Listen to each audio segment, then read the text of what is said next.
pasaje muy conocido, pero que nos habla, nos enseña Jesús la necesidad de liberación. Necesidad de liberación. Y no precisamente de liberación en cuanto a lo que es posesión demoníaca.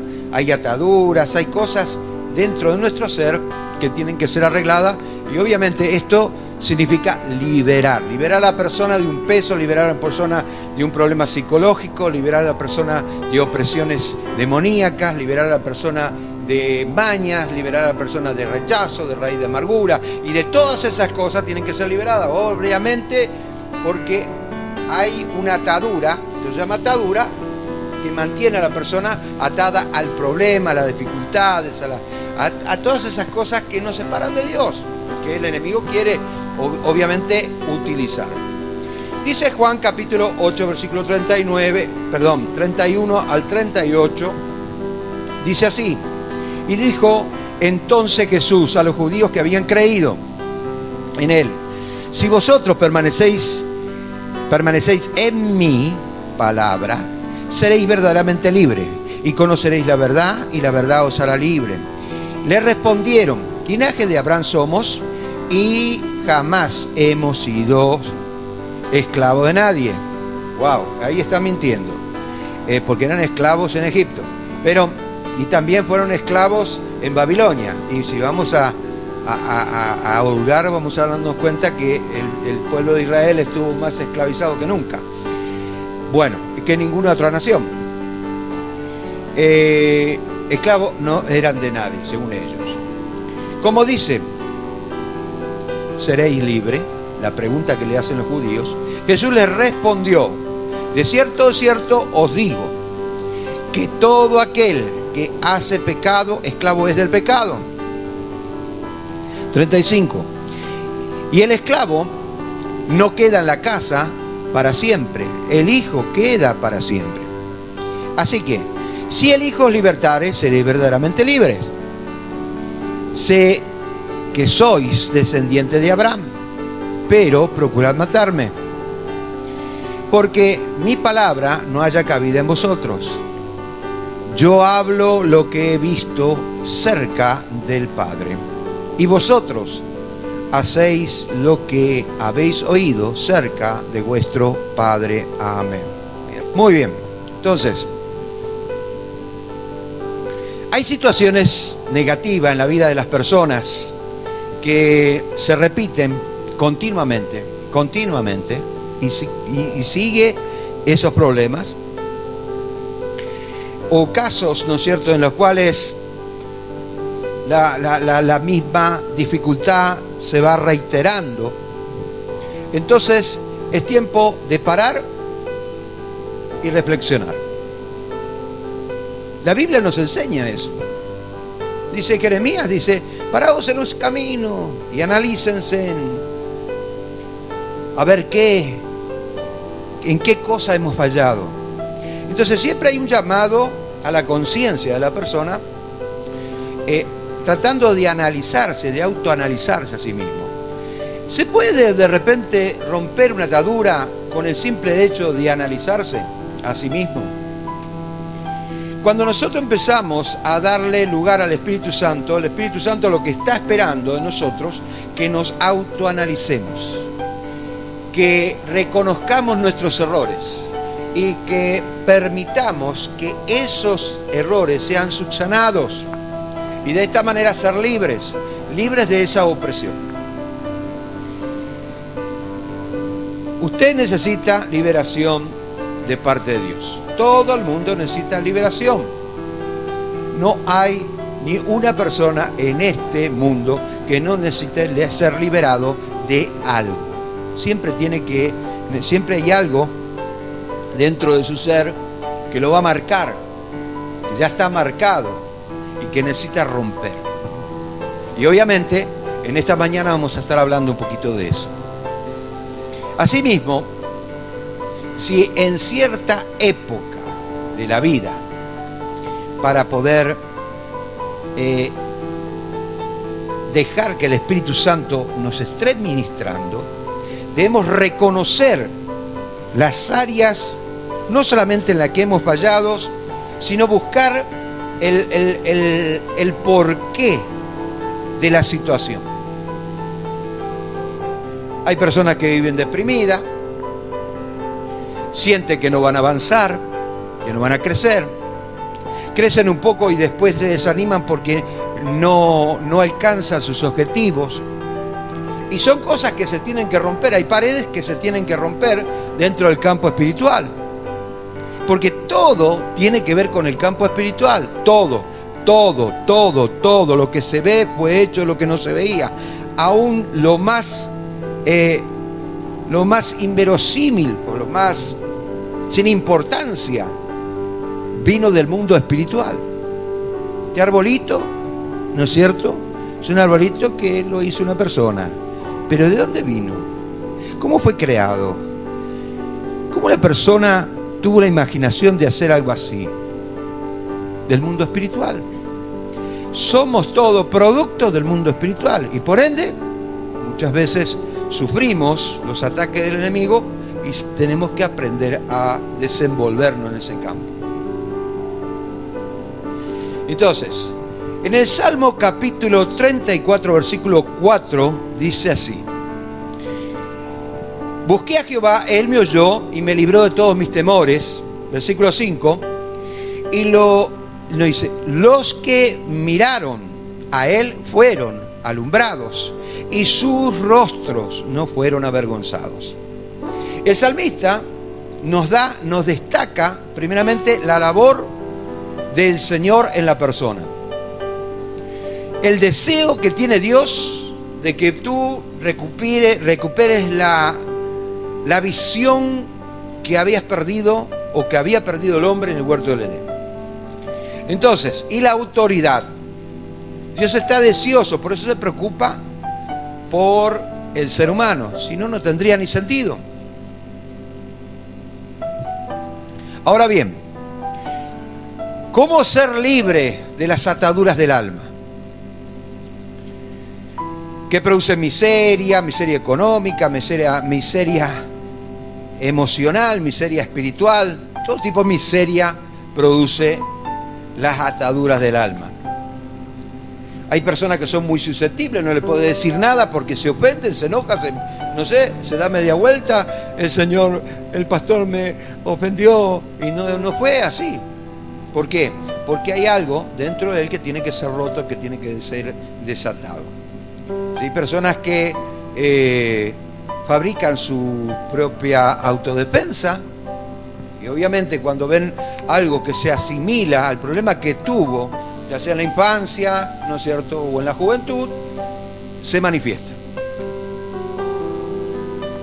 Lo primero que debemos entender, escuche bien y guárdeselo en su corazón, lo primero que debemos entender, que existen fuerzas demoníacas que no van a querer dejar avanzar. No nos van a querer dejar avanzar. Usted tiene que entender eso. Yo no estoy hablando de ver demonios hasta en la sopa. No. Pero hay un mundo espiritual y hay demonios que no van a querer dejar avanzar. Hay un ejército tremendo, grandísimo, que rodea todo el globo terráqueo, que están en los lugares celestes, en las regiones celestes, y que están apuntando hacia la persona, desarraigando del corazón el amor de Cristo. Lo que es más, no quieren ni siquiera que conozcan la verdad, porque al conocer la verdad, automáticamente la persona pasa a ser libre y esta persona llega a ser un enemigo gigantesco ante los demonios. ¿Me está entendiendo? Entonces, es importante que nosotros podamos comprender la magnitud de los ataques del enemigo y la fuerza que tiene Dios y que desea. ¿Por qué Dios no hace nada al respecto? Porque obviamente lo que quiere Dios es gobernar en tu vida y depende de tu decisión. ¿por qué no haces nada? ¿Por qué siempre tengo este problema? Es porque todavía, ¿no es cierto?, no te autoanalizaste, porque todavía estás en una situación, ¿no es cierto?, en la cual rechazás todo lo que, los principios que son evidentes en la Biblia, pero que a vos no te conviene, supuestamente. Entonces agarrás lo que más te conviene. Entonces está a merced del enemigo, le estás dando autoridad legal al enemigo. Yo quiero hablar de eso también. Entonces, todo tipo de miseria. Y le estamos dando, obviamente, autoridad al enemigo. Hay una fuerza tremenda, hay un campo espiritual tremendo, que si por lo menos abriera un poquito los ojos para ver lo que sucede en el mundo espiritual, te darías cuenta de lo que yo te estoy diciendo. Entonces, siempre termina tu vida en eso, siempre termina en tristeza, siempre termina en problemas, siempre termina en dolores. ¿Por qué tiene que ser así? ¿Por qué tiene que ser así? No hay necesidad de ser así. Y si usted piensa que puede lidiar con los demonios, se equivocó grande. Hay algunos que ponen el pecho. Yo he visto siervos que pusieron el pecho. Poner el pecho de, vení, vení que te voy a dar. Pero resulta ser de que al otro día terminaron con problemas graves, tanto físicos o espirituales. Yo tuve que liberar a un siervo que hacía, bueno, no digamos que un siervo, una mitad de siervo sería. Bueno, vino, por favor, pastor, ahí en la puerta. Así apenas. Y si vos no crees en los demonios, porque hay personas que no creen en los demonios, no creen que hay un diablo, no creen que hay un demonio. ¡Wow!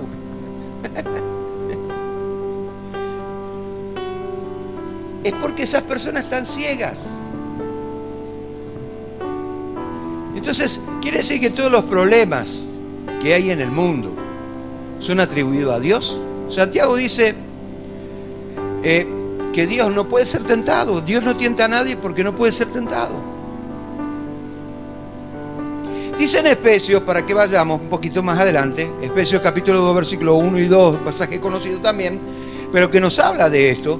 Dice, y Él os dio vida a vosotros cuando estabais muertos en vuestros delitos y vuestros pecados, en los cuales anduviste en otro tiempo, siguiendo la corriente de este mundo. Escuche bien, cuando habla la corriente de este mundo, está hablando de la influencia satánica sobre los seres humanos.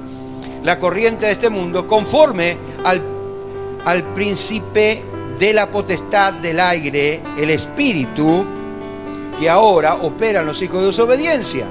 Y debo aclarar que hay dos clases de desobediencia. Hay dos clases. La primera es la desobediencia por desconocimiento. La persona no conoce y comete errores, obviamente.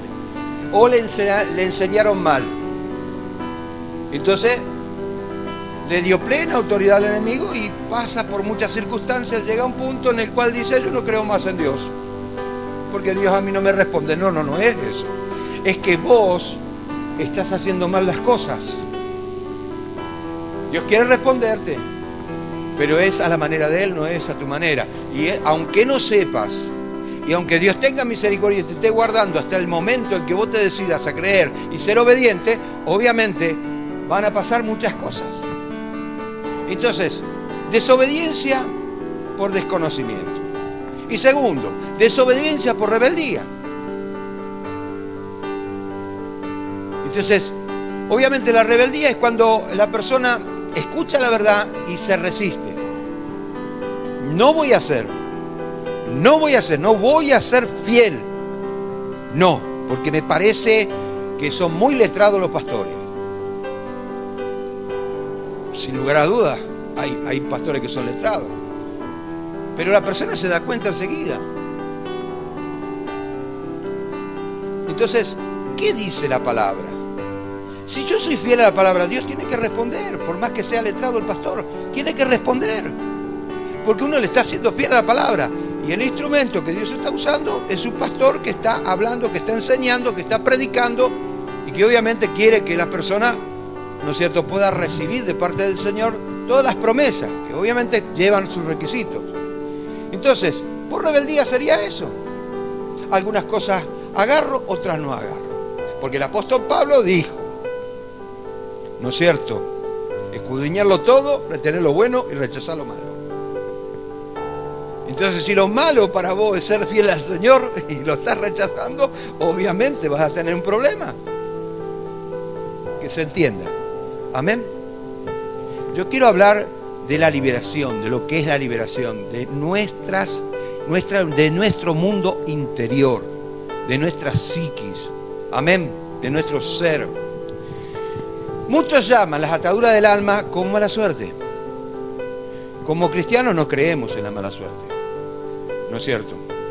No hay suerte, no hay mala suerte. Hay acción y reacción. Amén. Hay consecuencias de acciones que uno va sembrando, obviamente. Y lo que va sembrando va cosechando, según la Biblia. Entonces no hay una cuestión de buena suerte, no hay una cuestión de mala suerte. Acá no existe ni la mala suerte ni la buena suerte. Según teológicamente no existe. No existe. Pero obviamente la gente le llama a la atadura del alma mala suerte. Y aunque quiera huir a otros lugares, ¿no es cierto? Las ataduras siguen estando ahí. Quieren ir a otros países para ver si cambia, agarra una buena onda y empieza a prosperar y muchas personas hacen eso y antiguamente se iban a España u otros países, se llenaban de plata y vos que cómo ibas a prosperar, qué grande, pero dejaban 4 o 5 años sus criaturas en manos de otras personas y se criaban sin los padres y hoy tenemos no una generación, una degeneración. ¿De qué le valió, no es cierto, tener tanta plata? Si al final postre la criatura sale o drogadicto, o sale borracho, o sale pendenciero, y todas esas cosas. ¿Me entiende? Entonces, acá es muy sencilla la cosa. Cuando una persona tiene una atadura del alma, en el alma, obviamente por más que se vaya a otro país, se le va a seguir. Porque el tema está por dentro. Y se crea una maldición.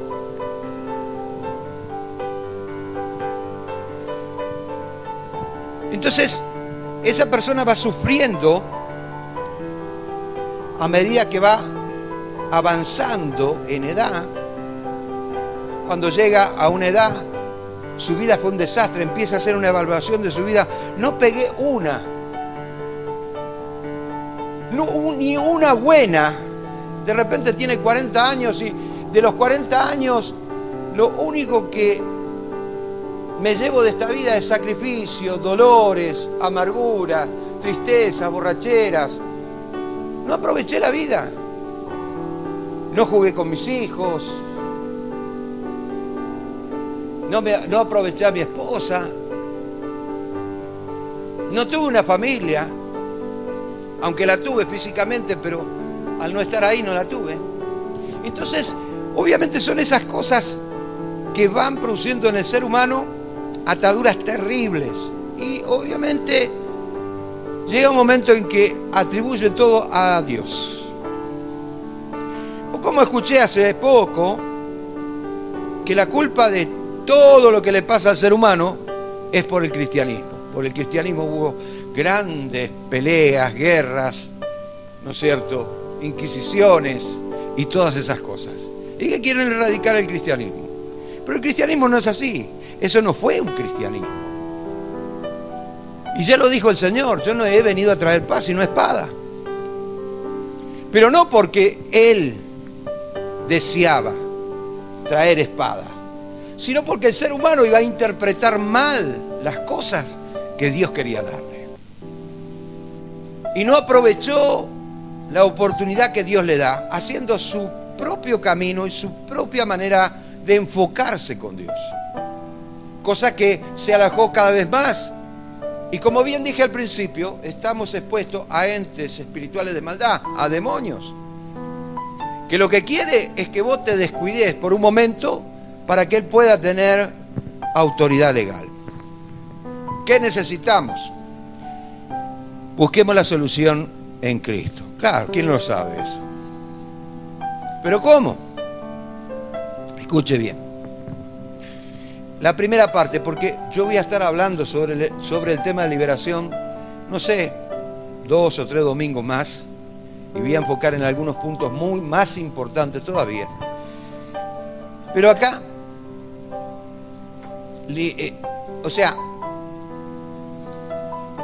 enfoquémonos en que necesitamos primeramente ser liberados de cosas, de dudas, de cosas que me suceden. Y obviamente la pregunta es ¿cómo? Entonces, rechazando todo aquello que produce rencor y enfoquémonos más en el perdón. Pero quiero hablar sobre ese tema también, porque muchos malentienden el tema del perdón. Le dan otro toque al tema del perdón. Pero vamos a darle el toque teológico, el toque que Dios quiere que vos entiendas. Y dice en Mateo capítulo 6, versículos 14 y 15, dice, porque si perdonamos a los hombres sus ofensas, os perdonará también a vosotros, vuestro Padre Celestial. Mas si no perdonamos a los hombres sus ofensas, tampoco vuestro Padre os perdonará vuestras ofensas. O sea, que una persona que tiene rencor y se acerca a Dios, aunque con lágrimas, pidiendo que solucione sus problemas, si hay rencor en su corazón, la persona sigue estando en el mismo estado, no cambia. No porque Dios no quiere perdonarlo. Como bien dije al principio, hay reglas que seguir. Dios quiere perdonar a las personas, pero ¿cómo vamos al Señor? Nos limpiamos de todas esas cosas que impiden la comunión con Dios. Entonces, es obvio que no es que no nos quiere perdonar. Si bien la traducción Reina Valera nos dice que si no perdonamos, Dios no nos va a perdonar, tendría que decir que si no nos perdona, obviamente no vamos a encontrar el perdón de Dios.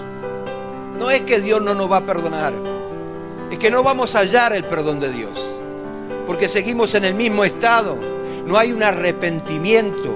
O sea, el arrepentimiento conlleva el perdón. El perdón tiene que erradicar lo que es el rencor dentro de la persona. Y si no hay arrepentimiento, no hay cambios. Y aunque Dios desea que vos perdones porque Él te perdonó y sigue estando en el mismo estado, obviamente el perdón no llega. No porque Dios, no me perdonás, no perdonás, yo tampoco te voy a perdonar. No, Dios no es así. No es así. El que tiene reglas para hacer las cosas, tiene formas para hacer las cosas. Dios es un Dios de orden.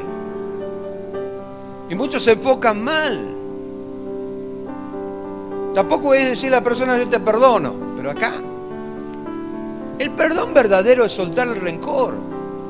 ¿Qué es ser una persona rencorosa? Toda la vida. Para que eso más adelante se forme una raíz de amargura. Y tengas consecuencia. Y los demonios tengan derechos legales para seguir gobernando tu vida. Bueno, ya es problema de la persona. Pero en realidad, cuando hablamos del perdón, ¿de qué estamos hablando? Porque hay cosas, ¿no es cierto?, que nosotros debemos entender. Que yo perdone a una persona no quiere decir que yo le tenga la misma confianza que le tenía antes. No le voy a tener. No le voy a tener. La persona va a tener que ganar mi confianza. Entonces esa persona va a decir, no me perdono nada. No. Yo te perdoné. pero yo no puedo escudriñar tu corazón. Y por ende, obviamente, para muestra basta un botón. ¿Sí? No voy a tener confianza. Y eso no tiene nada que ver con el perdón. Porque el perdón es soltar el correcor para no darle autoridad legal al enemigo, a los demonios. Nada más que para eso. Sí, pero ese tipo me violó. Perdónalo. Sacate ese rencor de encima. Perdónalo. Pero es difícil. Perdónalo.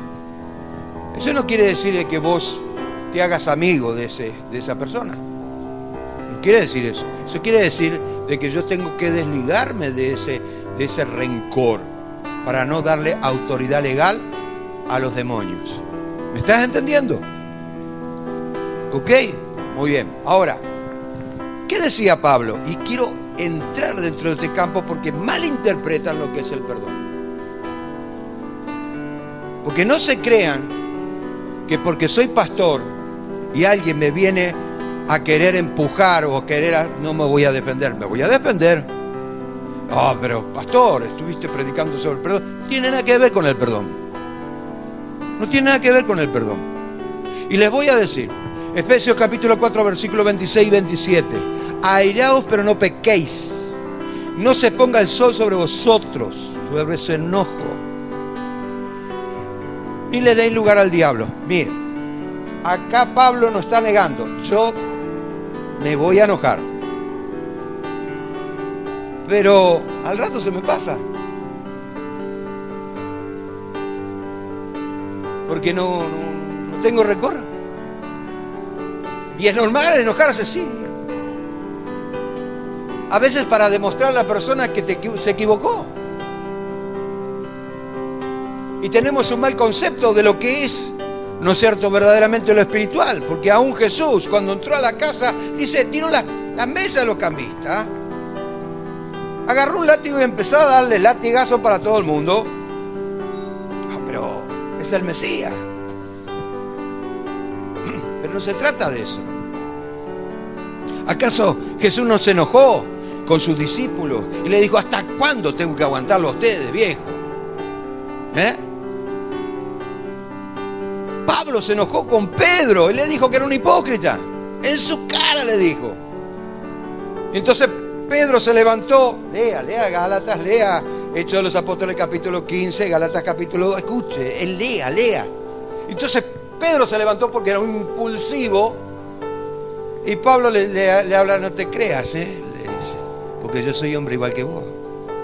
¡Opa! Se sentó Pedro. ¿Me está entendiendo? ¿O no me está entendiendo? Porque nosotros tenemos un enfoque errado lo que es el perdón. Perdón simplemente es dejar ese rencor, soltarlo, soltar ese rencor. No es agacharse y bueno, que me peguen, que me basuren, que me tengan como un trapo de piso.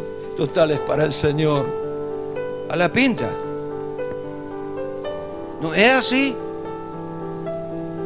No, Señor, yo eso no lo acepto y no lo voy a aceptar nunca. Porque la Biblia nos enseña otra cosa. Acá dice, airaos. Sí. Te vas a enojarte, amigo, únicamente. Pero dice, no pequéis. ¿Y dónde cabe el pecado? ¿En qué forma? En reteniendo odio. Odio. Eso es el rencor en el corazón. Y después sigue diciendo, no se ponga el sol sobre vosotros, sobre tu enojo. Claro, y de repente podemos decir, bueno, es una metáfora. Y como es una metáfora, la tengo que agarrar. Por eso le quiere decir que no haya oscuridad en mi espíritu. Hambrena, no es eso, viejo. Lo que está hablando es que no dure mucho tu enojo. Tranquilízate. Tranquilízate. Está bien que te enojes, pero deja el rencor de lado. ¿Sabes cuántas personas tendría que odiar yo si tuviera rencor? Dios mío, no va a haber nadie acá en la iglesia. Versículo 27 dice, ni deis lugar al diablo. Quiere decir que le estaría dando lugar si de repente guardo ese rencor. Quiere decir que le estoy dando un derecho legal al enemigo para que el enemigo siga usurpando el lugar que Cristo tendría que ocupar. Sí. Es por eso que Jesús dijo que los que creyeron en Él, dice en el versículo 8, ponen en el por favor, 8:31, dijo, entonces Jesús a los judíos que habían creído en Él, si vosotros permanecéis en mi palabra, seréis verdaderamente mis discípulos. Bueno, que la palabra obviamente nos lleva a una realidad espiritual. El versículo 32 habla de eso. Y conoceréis la verdad, y la verdad os hará libre. Pero si no tenemos conocimiento de la Escritura, o agarramos parcialmente la Escritura, no la agarramos en su totalidad, o por lo menos no pedimos explicaciones sobre algunas cosas que no entendemos, obviamente nos vamos a desconocer la obra de Cristo. Y por ende vamos a seguir dándole autoridad al enemigo. Entonces no se va a producir ninguna liberación. El secreto es tener interés. ¿Dónde está el secreto? En tener interés. Eso era nomás, sí. Tener interés. Porque si uno no tiene interés, y el Espíritu Santo no va a hacer absolutamente nada. Nada. El secreto es tener interés, así como, por ejemplo, así como tenemos nuestro interés hacia la vida, la cuidamos, la protegemos, también tenemos que tener interés en el mundo espiritual. Conocer a Jesucristo, su persona, la obra, ¿no es cierto? ¿Qué vino a ser como Mesías? ¿Qué es el reino de Dios? En forma espiritual y luego en forma material. ¿Cuál es el producto final de la iglesia? ¿Qué es lo que está esperando la iglesia? Entonces la verdad va a hacernos libres. Entonces vamos a ser verdaderamente libres de toda opresión espiritual. Pero depende de nosotros. ¿Y qué le dijo Pablo? Sabiendo este principio, le dijo Pablo a Timoteo, conociendo este principio. 1 Timoteo 4:15 en adelante dice, ocúpate en estas cosas, permanece en ellas, para que para tu aprovechamiento sea manifiesto a todos. Ten cuidado de ti mismo, escuche. Esto es tremendo. Ten cuidado. La Biblia dice, maldito el hombre que confía en el hombre. Y siempre atribuimos ese pasaje bíblico de Jeremías capítulo 17, versículo 5. Lo atribuimos a otra persona. No tengo que confiar en la otra persona. Por supuesto. Si no le conoces y te pide plata y te va a estafar, es porque vos sos un tonto, nada más. Pero la Biblia nos habla de la naturaleza del hombre. Maldito el hombre que confía en el hombre. ¿Entendés? En sí mismo.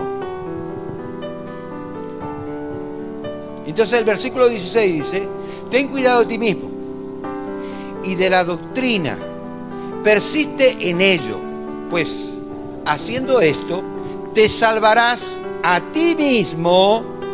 Y yo no sé por qué dicen muchos que una vez que sos salvo, siempre sos salvo, pero que acá la está hablando a las claras. Si vos estás haciendo tu propia voluntad, si no sería hasta ridículo que Pablo hubiera puesto esto, te salvarás a ti mismo y a los que te oyeron. O sea, viví lo que predicás. No digas algo que no estás practicando. está entendiendo? Porque también le estoy dando derecho legal al enemigo, a los demonios, a ti mismo y a los que te oyeren.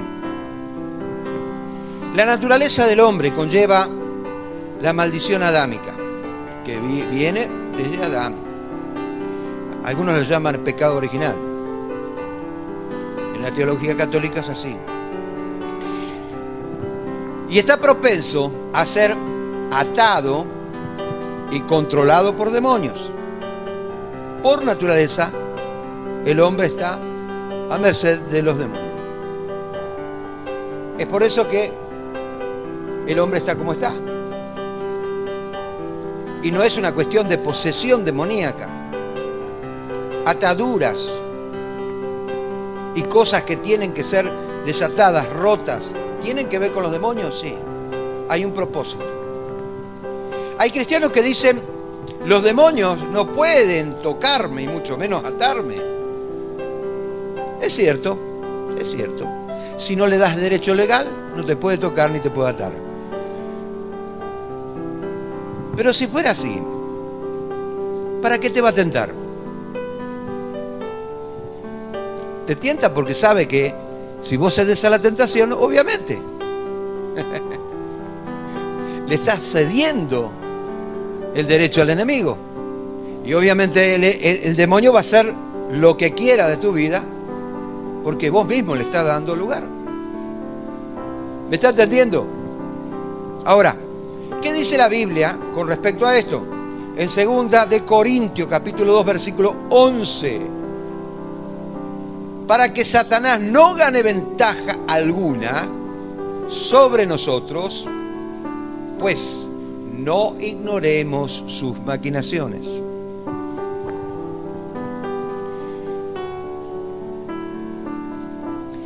¿Puede tener Satanás ventaja sobre nosotros? Claro que sí. Es por eso que te tienta. Porque ¿para qué te va a tentar si ya no hay caso? Vos sos una persona impenetrable, inviolable. ¿Para qué te va a tentar? No tiene sentido. Si le cedemos autoridad, está dándole derecho legal para que actúe. Y esto del derecho legal es un término que se usa en la liberación o en la guerra espiritual. Entonces el enemigo, el demonio, Satanás el diablo, tiene el derecho que vos le das, le estás cediendo y él va a tomar esa oportunidad. Por eso está como león rugiente alrededor queriéndolos devorar, buscando que la presa se descuide para saltar sobre él, encima de él. Entonces, darle derecho legal depende de nosotros, de cuánto le seamos fieles al Señor. Dios no pretende que seas perfecto porque Él sabe que no lo sos. Y que de alguna manera, en algún momento vas a estar fracasando. Porque tomaste alguna mala decisión. O porque no te acostumbraste a buscar a cada rato la guía del Señor. Pero Él sabe, ya conoce eso. Cuando uno pasa por esa circunstancia, vuelve al Señor con arrepentimiento y el Espíritu Santo sigue obrando en la persona. Miren lo que dice Santiago, con esto quiero terminar. Santiago capítulo 1, versículo 13, en adelante dice así. Y cuando uno es tentado, no diga que es tentado de parte de Dios, porque Dios no puede ser tentado. Estamos hablando de un ser perfecto. Por el mal, ni tienta a nadie, sino que cada uno es tentado cuando por su propia concupiscencia es atraído y seducido. ¿Qué te gusta que no le agrada a Dios? Sé sincero con Él y entregáselo. Entonces, la concupiscencia, después que ha concebido, da a luz el pecado, y el pecado, siendo consumado, da a luz la muerte. Quiere decir que hay una transición entre pensar algo inadecuado, sea lo que sea, así sea una abominación terrible, y hacerlo. Hay una transición. Y si en esa transición vos te arrepentís, obviamente no va a haber separación de Dios. Dios va a seguir obrando en vos. De lo contrario, obviamente Dios no va a poder hacer nada. Entonces la persona que diga, pero tantas veces he ayunado, he hecho esto, he hecho lo otro, salí a predicar, fui a la plaza, oré por un enfermo, oré por todo lo que vos quieras, pero si acá adentro hay raíz de amargura, falta de perdón, si acá adentro hay algo que de repente está estorbando, porque desde muy joven, ¿no es cierto?, sufriste abuso o lo que sea, y está estorbando eso, y no se lo entrega al Señor, y no conoces tu mundo interior, y no aprendiste a perdonar, yo te aseguro que sigue estando, y por más que ores, prediques, y seas un predicador, y seas un pastor, y vayas al seminario, y haga lo que haga, ayunes 40 días, lo que vos quieras, si vos no soltás eso, vas a ser uno de los que están ahí a la izquierda. ¿Quiénes son los que están a la izquierda? Y les habló a los que estaban a la izquierda y le dijeron, ¿por qué no me fuiste a visitar? ¿Por qué no? Yo estuve de hambre y no me diste de comer. Los que estaban a la izquierda van a decir, pero Señor, hemos salido a la plaza, hemos predicado, hemos hablado de ti. Y el Señor va a decir, no te conozco. Porque ¿dónde está el registro que tenemos nosotros para que el Señor nos conozca? Mire, David se dio cuenta y escribe el Salmo 51 después de haber hecho un pecadazo, no un pecado, un pecadazo. Él dice, dame el gozo de la salvación, porque él lo había perdido. Se arrepintió, reconoció sus errores, mandó a matar a un tipo para quedarse con su esposa. Y como consecuencia, muere su hijo. Dios no estaba obrando, no porque no quería obrar, sino porque le estaba dando derecho legal al diablo y estaba haciendo un zarambí en su vida terrible, tremendo. Lo mismo va a pasar acá. Lo mismo va a pasar en tu vida si vos le das derecho legal. No salís de los aprietos económicos. ¿Sabes por qué? Porque no sos fiel al Señor. No, lo que pasa es que yo hago cuenta y al fin de mes. Y así te puedo decir un montón de cosas. Pero hay algo muy importante en todo esto. Muy importante. Que cuando, aunque seamos imperfectos y tengamos miles de errores, si nosotros empezamos a reconocer que somos personas falibles, no infalibles, falibles, y que necesitamos urgentemente la asistencia del Espíritu Santo, dependiendo de Él todos los días, yo te aseguro que el Espíritu Santo va a obrar y no te va a dejar de balde. Amén.